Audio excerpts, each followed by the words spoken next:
Section 31.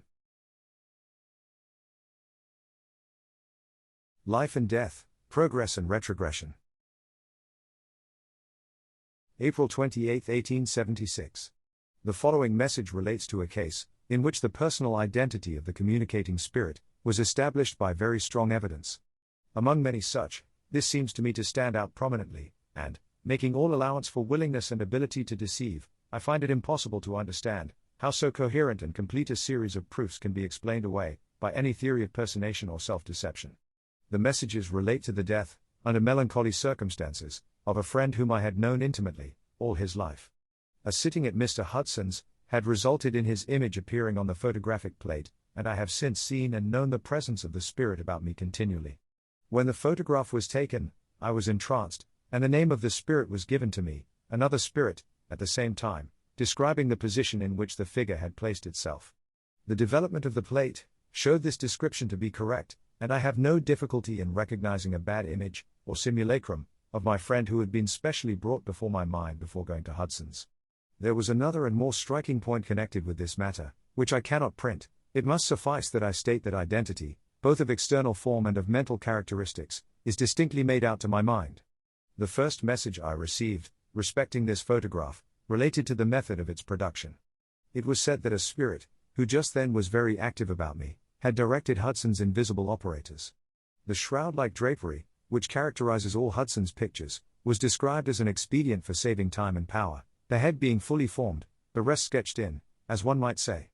There were a number of these spiritual operators, who did the mere mechanical work of partial materialization as they had learned to do it. Hence there is a family likeness in all the pictures produced by a particular photographer. The whole manifestation was described as being contrary to the wish of Imperator, who did not wish that I should be brought again within the physical phase of manifestation. It was only when we found that we could not prevent that we aided. The spirit had been in my company, there had been special reasons for his being attracted that day, and so it was easier to produce his image than that of any other spirit, though I went with 2 friends, in the hope of securing some evidence for them and not for myself. This being so, he was taken in hand by M, who directed Hudson's spirit people to mold a representation of his face, and to sketch drapery. The simulacrum was made of spirit substance, actually posed, and photographed. After this Imperator said, "We would speak with you of your friend. But first, we wish to explain that we prevented, so far as we could, any return to physical manifestations to you. We did not wish the medial power to recur to that phase. Hence we have prevented you from being placed in circumstances where it would be likely to be encouraged. We have explained before that we do not wish you to remain on the physical plane, and have therefore discontinued our meetings. Nor did we wish that your friend should become attached to you. His spiritual state is low, and it would have been well that you had not attracted him. Since you have done so, you must now help him to progress. M has rightly told you that you had entered into his sphere from association and conversation with X, and from your thoughts being directed towards him strongly. That is the law of attraction of spirit to spirit. You know this." "Yes, but it does not always act, or rather its results are seldom manifest to us. Is he unhappy?" "How should he be blessed? He lifted sacrilegious hands against the shrine in which the All-Wise had placed his spirit for its progress and development. He wasted opportunities, and destroyed, so far as he was able, the temple in which dwelt the divine spark, which was his portion. He sent forth his spirit alone and friendless into a strange world where no place was yet prepared for it. He impiously flew in the face of the Great Father. How should he be blessed? Impious, disobedient, willful in his death, heedless, idle, selfish in his life, and yet more selfish in bringing pain and sorrow on his earthly friends by his untimely death, how should he find rest? The wasted life cries out for vengeance. The fostered selfhood dominates him still, and makes him ill at ease. Selfish in his life, selfish in his earthly end, he is selfish still. Miserable, blind, and undeveloped, there is no rest for such as he, till repentance has had its place, and remorse leads to regeneration. He is outcast." What hope of progress? Yes, there is hope. Already there stirs within him the consciousness of sin. He sees dimly through the spiritual gloom, how foolish and how wicked was his life. He begins to wake to some faint knowledge of his desolation, and to strive for light. Hence he remains near you. You must help him though at your own cost. Willingly, but how? By prayer first. By fostering the dawnings of the higher life. By allowing the unhappy spirit to breathe the higher atmosphere of work. His spirit knows not what that pure and bracing atmosphere is. You must teach him, though his presence be unpleasant to you. You have summoned him, and he comes obedient to your call. You must bear with him now. You cannot undo what you have done in spite of us and of our wishes. Your consolation must be that you will be engaged in a work that is blessed. It is not fair to say I summoned him, but I will do anything. He was mad and not accountable. He was and is accountable, and he begins to know it. The seeds of his final sin, wherewith he has cursed himself, were sown in a life of idle uselessness. He fostered and encouraged morbid self-introspection. He brooded over self, not for the purpose of progress and development, not to eradicate faults and foster virtues, but in selfish exclusiveness. He was enwrapped in a cloud of distorted selfishness. This bred in him disease, and in the end he fell a prey to tempters in the spirit, who fastened on him and drove him to his ruin. He exposed himself a prey, to those who are always ready to seduce to ruin, and so far he was mad, as you say, but the mad act was the result of his own acts. And now he throws the same influence around those whom he wounded in his death. A curse to himself, he becomes a curse to those he loves. Horrible. That seems to me the very bitterness of retribution. I can understand how an idle, selfish life breeds spiritual disease. Selfishness seems to me to be the root of sin. It is the plague spot of the spirit, that which wrecks more souls than you dream of. It is the very paralysis of the soul. And when to it is added this, moreover, that the selfishness is passive, it becomes more fatal. There is a selfishness which is far less baleful in its poison, and which finds its counteracting power in activity, and which even becomes the spring of actions, which have in them a form of good. There is a selfishness which causes a spirit to do well, that it may have the good report of its fellows, and there is a selfishness which is content to do good, so it be not vexed or troubled, which will yield to any influence, so it may escape anxiety. These are faults which hold the spirit back from progress, but they are not the baleful plague which ate into this spirit's life, and drove it to despair and death. That was the meaner selfishness, which stirred him not to any deeds or to action of any kind. It was idle and useless, no less than self-pleasing, nay, it was not even self-pleasing, for the whole life was blurred and blotted with morbid scrutiny of self, till its very lineaments were eaten out. This selfishness was cruel alike to himself and to his friends. There are grades of sin, and his was deep. Listen while the story is recounted for your instruction. But rest a while, and we will remove the disturbing influence from your mind. I was a good deal disturbed, but I fell into a deep trance-like sleep, during which I had a soothing vision, and, from it, I woke refreshed. It is not necessary to go through in detail the story of that wasted life. Its spirit was eaten out with cruel selfishness, and its end was destruction of self-consciousness. Mad he was, as you estimate madness.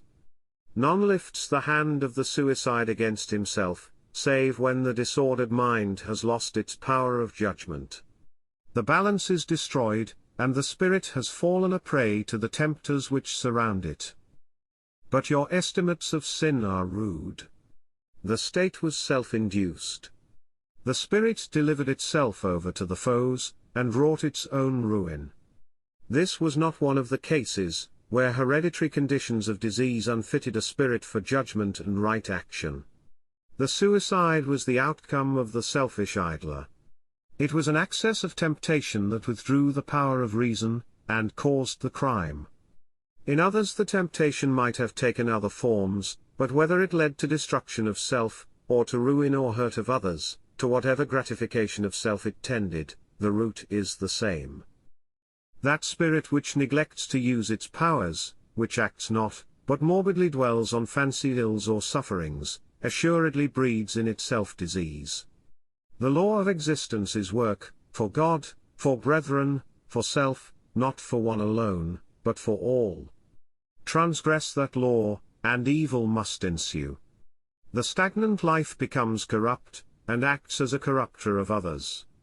It is vicious and noisome, hurtful to the community, in that it defrauds it of its due from one of its members, and sets up a plague spot of infection, which becomes a fertile center of mischief.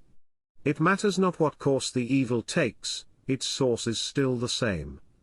In this case the evil eventuated in personal harm, and in the wrecking of a wasted life. It has ended in sorrow and shame, to the injury of all who were associated with him. When the cord of earth life was severed, the spirit found itself in darkness and distress. For long it was unable to sever itself from the body. It hovered round it, even after the grave had closed over the shrine which it had violated. It was unconscious, without power of movement, weak, wounded, and distressed. It found no rest, no welcome in the world to which it had come unbidden. Darkness surrounded it, and through the gloom, dimly flitted the forms of congenial spirits who had made shipwreck of themselves, and were in unrestful isolation. These drew near, and their atmosphere added vague discomfort to the half-conscious spirit. It was not till the first shudder of awakening conscience attracted the ministering spirits, that anything could be done to palliate the misery, not yet half felt or acknowledged, or to minister healing to the soul. When it stirred amid the darkness, the ministers drew near and strove to quicken the seared conscience and to awaken remorse. In seeming cruelty, they strove to bring home a knowledge of its state, and to paint before it a picture of its sin. Only through the portal of remorse could it enter into rest, and so the conscience must be quickened at the cost of pain. For long their efforts availed little, but by degrees they succeeded in awakening some measure of consciousness of sin, and the spirit began to grope blindly for some means of escape, from a state which had become loathsome to it. Frequent relapses dragged it back. The tempters were all around it, and no effort of theirs was spared, to mete out to the spirit, the full measure of its lawful penalty. They know it not, they do but gratify their debased instincts, but they are the avenging ministers of doom. The hope for the spirit is that it may be nerved to occupy itself with some beneficent work, and so to work out its own salvation. To this end, it must journey on through remorse and uncongenial labor, for by no other means can it be purified. Selfishness must be eradicated by self-sacrifice. Idleness must be rooted out by laborious toils. The spirit must be purified by suffering. This is the only upward path of progress, a path that its past has made it difficult, nearly impossible, for it to tread. Reiterated efforts must secure each onward step, and frequent slips and backslidings will try endurance to the utmost. Step by step the way must be won in sorrow, remorse, and shame, with faintings and cries of the despairing soul, 1, 2, against temptation all around, against the suggestions of the foe, who will not fail to goad the aspiring soul, one as through a baptism of fire. Such is the penalty, such the road to the heaven that can be won in no other way. Such help as the ministers can give, will not be withholden. It is their glorious mission to help on the aspiring, and to cheer the fainting soul. But, though they may comfort, they cannot save one pang, nor palliate by one jot, the penalty of transgression. No vicarious store of merit can avail, no friend may bear the burden, or lift it from the weary back. It must be borne by the soul that sinned, though helps and aids be given to strengthen and support the failing energies. This is the inevitable penalty of a wasted life. It may be that the half-quenched spark may be quickened again, and be fanned into a flame, strong enough to light the spirit onward. It may be that the spirit may wander in gloom and desolation, deaf to the voice of the ministers, and groaning in lonely unrest, nerveless for the struggle, till the sin through cycles of purgatorial suffering, has eaten out its virulence. It may be that the time consumed in such purgation, may seem to you an eternity, or the soul may wake and stir before its condition has become fixed, and so, by an effort of despairing energy, may struggle up to light, and may welcome the suffering that leads to purification, and may have strength not all sapped, to cast off the habits of earth, and wake to newness of life. It may be, but such cases are rare. Characters are not so easily changed, nor does the fire of purification work so rapidly. Too frequently, he that died selfish or filthy is selfish or filthy still, and the present proves only a perpetuation of the past. Pray for strength to minister to him, who has in him the first faint dawnings of progression. Pray that his darkness may be enlightened, and his unrest soothed by the angelic ministrations. Such prayers are the most potent medicine for his disease. On reading over what had been written, I suggested that the picture was one to strike dismay into a man, however much he strove to progress. I said the ideal was too high for earth. Nay. We have not painted the picture in all its details, nor have we overdrawn or overcolored it in a way. We are not able to bring home to you the full horror of the desolation and misery of such a wasted life. No words that we can write would express the full measure of the woe felt by a soul that has awakened to remorse, after a life such as this of which we speak. For the rest, we are not responsible for any ideal. We put forward none, save that which exists in the eternal and unalterable sequence of events. Selfishness and sin bring misery, and remorse before they can be purged away. It is not we who laid down that law, but the eternal and all-wise. We have but pointed out to you again, the operation of a law, the working of which you may see all around you. We desire to point out what men are apt to forget, that though there be no formal judgment, such as has been imagined, at a far distant day, in presence of an assembled universe, when the recording angel shall produce the books of doom, and the Christ shall sit in judgment, and shall condemn the sinner to an everlasting hell, though there be none of this, yet that every act is registered, every thought recorded, every habit known as a factor in the future character. We would show you that the judgment of condemnation need no paraphernalia of assize, but is conducted in the silent recesses of the soul itself. No judge is there but the voice of spirit communing with itself, and reading its own doom. No books but the records of conscience, no hell but the flame of remorse that shall eat into the soul and purge it as by fire. And this not in a far-off future when the arisen myriads of humanity shall all have been gathered up, but instant on death, quick as consciousness awakes, sure as the soul stirs in the new life. This too, not subject to a faint perhaps, in a dim and hazy light seen far off down the vista of the future, but sure and certain, instant and inevitable. We would teach you this.